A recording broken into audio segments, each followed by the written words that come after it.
صلى الله على محمد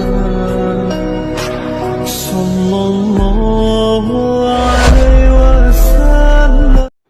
আসসালামু আলাইকুম রহমতুল্লাহি ওবারাকাতুহু। সুপ্রিয় দর্শক, আজকে আমি আপনাদের খেদমতে আবার এসেছি একটা হাদিসে মুবারাকা নিয়ে, যে হাদিস শরীফের মধ্যে আল্লাহর হাবিব সাল্লাল্লাহু আলাইহি ওয়াসাল্লাম বলেছেন, যদি কোনো ছেলে তার মা এবং বাবার কবরের পাশে গিয়ে সূরা ফাতিহা অর্থাৎ আলহামদু শরীফ এবং সূরা ইখলাস, কুল হুয়াল্লাহ শরীফ এবং দুরূদ শরীফ পড়ে দুটি হাত তুলে আল্লাহর দরবারে মুনাজাত করে, আমার নবী বলেন, ইউরফাউ আনহু আযাবুল কবরি ইলা ইয়াউমিল কিয়ামা, আল্লাহ তাবারক ওয়া তাআলা ওই কবরের গুনাহ, ওই কবরের আযাব আল্লাহ কিয়ামত পর্যন্ত মাফ করে দেবেন। সুবহানাল্লাহ।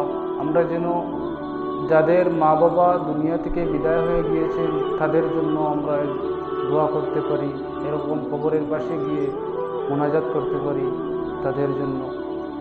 এই ভিডিওটা যদি ভালো লেগে থাকে তাহলে অবশ্যই শেয়ার, কমেন্ট করবেন। এরকম ইসলামিক ভিডিও পেতে হলে আমাদের ইউটিউব চ্যানেল ইসলামিক STA চ্যানেলকে সাবস্ক্রাইব করে রাখুন। ইনশাআল্লাহ আরও সুন্দর সুন্দর বয়ান পাবেন। আসসালামু আলাইকুম ওয়া রাহমাতুল্লাহি ওয়া বারাকাতুহু।